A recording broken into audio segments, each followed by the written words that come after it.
Howdy, folks. Damion Turner coming at you once again with the Shades of Agriculture, the podcast. Today, I have one of my great longtime friends, Dr. Lindsay Chichester. Manderhausen. Did I say that right? Yeah, Chichester. Okay.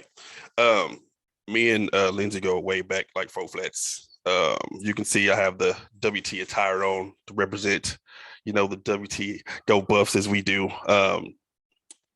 This lady has a long history of some amazing things. You're in Minnesota, right? Nebraska. Nebraska. Nebraska. Yep. Okay. And you were actually my grad teacher. What were you? Well, I was a WT. What you want to call it? I was a teacher's assistant, graduate teacher's assistant. Gotcha. So, how about I let you just jump in and talk about your little background instead of me trying to plug it for you. So, give us a little background about yourself, like your education, your current career, any type of operations, anything you got going on, anything like that. What you got? Okay. Well, I was born on a cattle and sheep ranch in Northern California.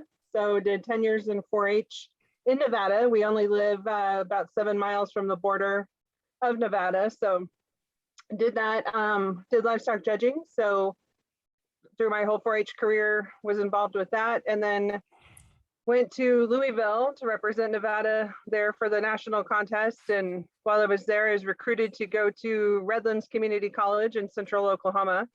And I thought, what the heck? I'm not going all the way to Oklahoma. That's way too far. So they offered a full ride, books, tuition, everything. And all of a sudden it became a little more interesting.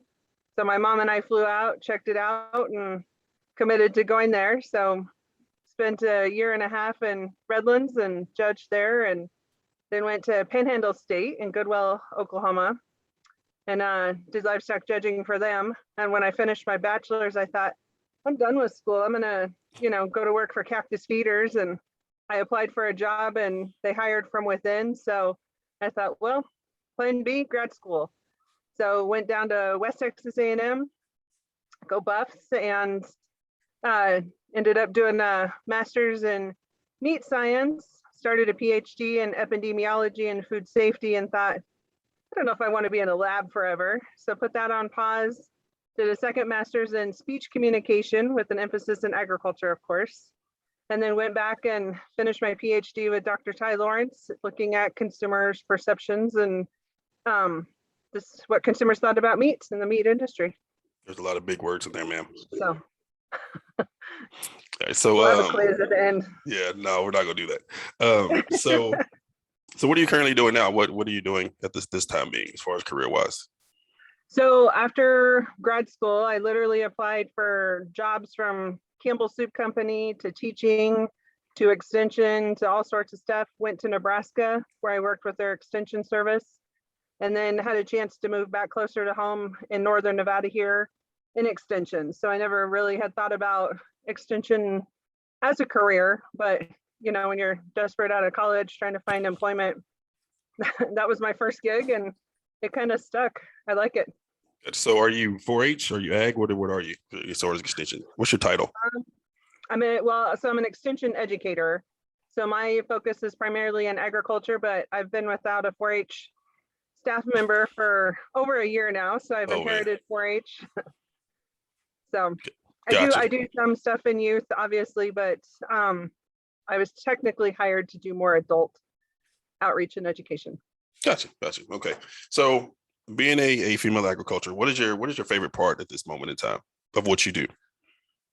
Well, obviously I love working with the kids. As those of us who are in extension know that, that's the best part of the whole job. The parents, the administrative stuff, some of that stuff is a little rough once in a while to deal with, but you got to take the good with the bad. Being a woman, it's fun to see, it's not as challenging, hard, I don't know, as it once used to be. Yeah, there was a lot of programs and support now for other women trying to get in agriculture, and it's different than it once was. So that's cool to see. Gotcha. New and upcoming people venture that way. So your favorite part is the kids, not the parents, right? I know, and as a parent myself, I have to be like, don't be that parent. But don't be that 4-H parent. That's good. That's good. I'm sure we can So all write a book about the experiences we've had, the good, the bad, the ugly, and yeah. parents would probably filter into that last part there. So what about your least favorite part? Is there anything that you don't like about what you do, or just you just like the whole thing?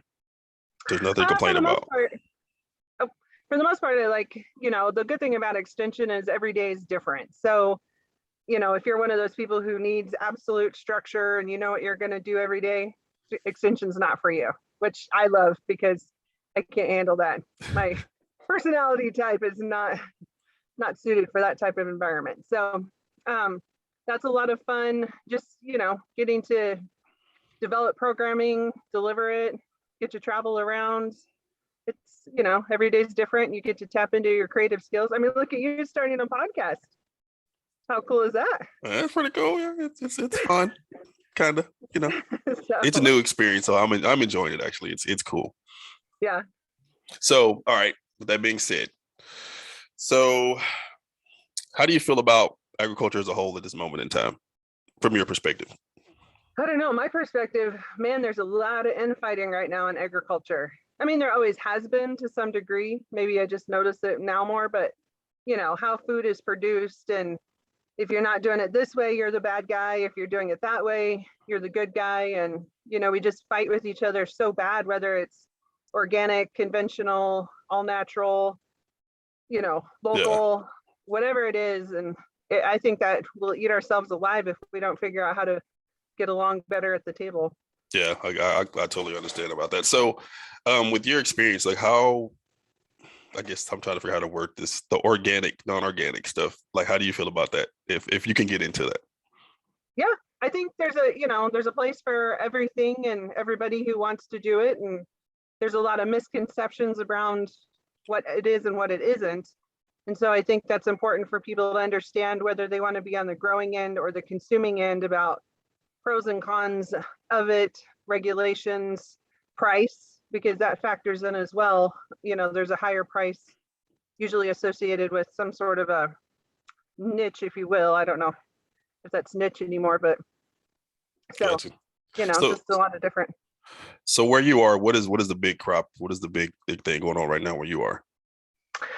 In Nevada, we primarily grow a lot of alfalfa, garlic, and onions. However, Garlic? garlic, yeah, we're a Okay. big garlic growing state. Hmm. So, Interesting. yeah, I know we love our garlic out here. Huh. Uh, hmm. Interesting. Okay. Well, okay. This is totally off subject. Okay. We just gonna shoot off the hip. Okay. So, Texas has this horrible wild hog thing, right? Me myself personally, coming from a background where I did take some meat science classes with you and Dr. Lawrence and all that stuff like that, I think wild hog meat is gross. But is it gross or is it safe? Well, it would be the same as any other wild food animal. Really? So like a So, deer, it's the a same thing? deer, yeah.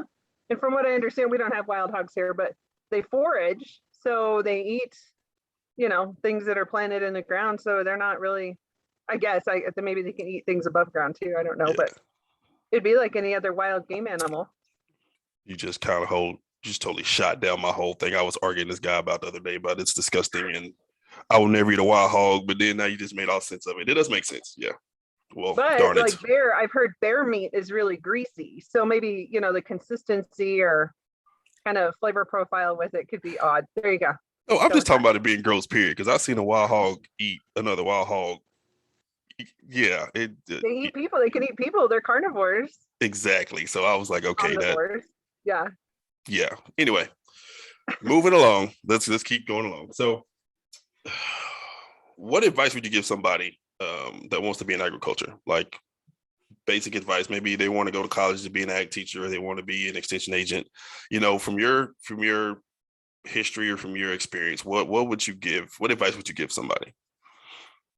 This day and age, I think it's so expensive and hard to get into agriculture. And pretty much, unless you are somehow born into it or inherit it or, have some money, it's going to be real hard to go buy a few hundred acres just to get started, plus all the equipment and input. So, I would just encourage people as they think about pursuing a career in agriculture, whether it be, kind of on the education side or the production side, what can you do on small acreage amounts? So can you do more specialty crops? Can you do, pick your own? I don't know. There's a ton of things people can do now on not a lot of space. And I think that moving forward, that's going to be what we see a lot more of, a small acreage type of education and outreach, especially from our end on extension type stuff. Right. So what's an acre of land go for out there where you are? Oh my gosh, right now it's like anywhere between $7,500 to $10,000 an acre. For an acre? Crazy. Yes. Good farm ground. So y'all are pretty kind of dry out there too. So it's you need a lot of acreage. Yes. Gotcha. Okay. Yeah. Hey, we're getting a giant snowstorm right now. We've shattered all snowfall records ever. Really? So, yeah. They record them at Donner Pass. So you remember the Donner Party? Mm-hmm. So that's where our snowfall lab measurement is at. And we're almost ready to hit 200 inches of snow. We're in Nevada? Yeah. What? Well, technically they're right on California side, but yeah. I mean, that's good for y'all, I guess, huh? Oh gosh, we need it. This summer we'll actually have some irrigation water. Goodness gracious. That's good. So with that being said, going back, what would you tell 18-year-old Lindsay about her path, her in agriculture, career path, education, whatever? What would you tell yourself to do differently, or you should be the same? I don't know. It's hard to, I think that things always turned out how they were supposed to. I was going to be one of those EBDs, everything but dissertation. And so I didn't want to do that, but I did stop what I was doing and changed it to something I wanted to do. And obviously it took a lot longer than I thought. My parents thought it was funny to tell people that, I was going to become a lifelong Van Wilder type of college student there. But, oh, man. Yeah. Trust me, I know the feeling. Yeah. Love of the education. Yeah, gotcha. I definitely know the feeling. Just to explore opportunities, take chances, meet people, take a class that you would have never thought of, because, sometimes it triggers something that you wouldn't have ever planned for yourself. Right. I got you. So what future endeavors you have coming up here in the near future? I know you got your bees and other stuff going on. What you got? Yeah, so started a beekeeping program and had 25 members in our club last year, and we opened it up as a 4-H club this year during our sign up night, and actually had 10 families sign up. So yeah, got a lot of interest in that. We'll see how it goes with a bunch of littles at the hives, and hopefully I can keep them all safe. So what makes you do that? Well, pollinators are important. 1 in 3 bites of food we eat comes from a food product that had to be pollinated by animal, insect, whatever it is. And then, honeybees being one of the major pollinators. So without them, we just wouldn't be able to eat. So, and then obviously there's a lot of fun things. You can get honey from the hive, wax products. I've been going down a rabbit hole on whipped honey, alcohol infused honey. It's just this like spiral of what other things can I make? So what's your best honey so far that you think? Oh, I'm pretty partial to, there's an almond whipped honey that's pretty good, lemon whipped honey. So yeah, lemon whipped honey. I'm onto a hot toddy blend where you have the lemon already in your honey, and then the rest of the hot toddy, the hot water and whiskey. Pretty good. Oh, you gotta send me something. Okay. Anyway, so, well, tell people where they can find you. You have Instagram, social media, any type of Facebook. People can find you to get information from you and talk to you and pick your big brain. So I'm AG with Dr. Lindsay, and Lindsay has an A in it. Facebook, Agriculture with Dr. Lindsay. I haven't been very good at keeping that up, but Instagram's where I'm mostly functioning these days. Gotcha. Okay. So, anything else you want to add, ma'am, to the podcast? Talk about anything? You good? I don't think so. Okay. I mean, there's other stuff I can talk about, but I got you. We'll save that for episode 2. How about that? Okay, sounds good. So once again, I want to thank you very much for being on the podcast. This was a long time coming. We've been talking about this for a while, and like I said, you are a great friend of mine and a great role model for me to do what I do, and I appreciate everything you do. And if there's anything else, I greatly appreciate you, ma'am, and thank you for being on the podcast. And I will bid you good night, and All right. I'll talk to you later. Okay, sounds good. Thank you.